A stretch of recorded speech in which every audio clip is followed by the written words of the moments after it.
Hello. So we're going to be working on finding equal ratios in your TABE Success book. Sorry about the extra T there. Page 82.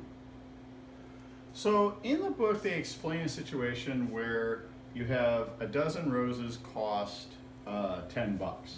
Okay? And they're asking, well, what would happen if you increase the number of roses you bought, or if you increase the how much money you spent, how many roses would you get? Well, that's not too hard to figure out. Here's what we can do. We can take a fraction, we can create a fraction that's a ratio. And on top, I've put the 12, which is the flowers, and the 10 on the bottom. Now, let's say instead of $10, I spend 20. That's twice as much. So I'm going to double the amount of money I spend.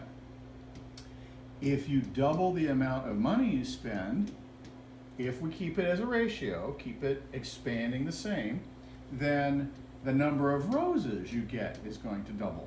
So for $20, you get 24 roses. If we triple the amount of money you spend, you get $30.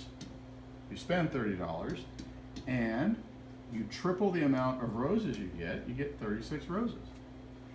And it works the other way too. If you, let's say I want 48 roses, so we're going to multiply 12 times 4. How much do I need to spend? Well, I just multiply the 10 times 4. That tells me I'm going to be spending $40, right? Which explains why Valentine's Day is an expensive holiday.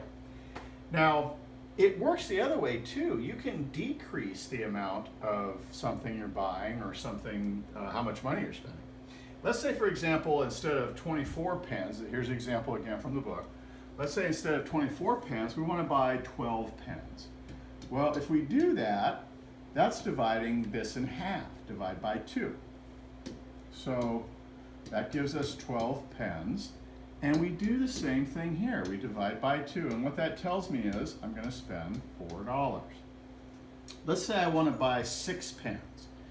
Well, to get 24 to equal 6, you divide it by 4. And you do the same to the money. You divide that by 4, and that tells you you're going to spend $2. Let's say I just want 3 pens. Well, to get 24 to equal 3, you divide by 8. By the way, you're noticing knowing your times tables and your division is important. Make sure you're up on that. That's going to give you 3 pens, and we divide by 8 here, and that tells us we'll spend $1. Now, in your book, your project, you've only got really 2 problems, and you're supposed to complete a chart. And the chart they show you, you have 3 cents, you get 2 cans. So that's our ratio, 3 cents, 2 cans. So if we double the amount of money we spend, we get double the number of cans.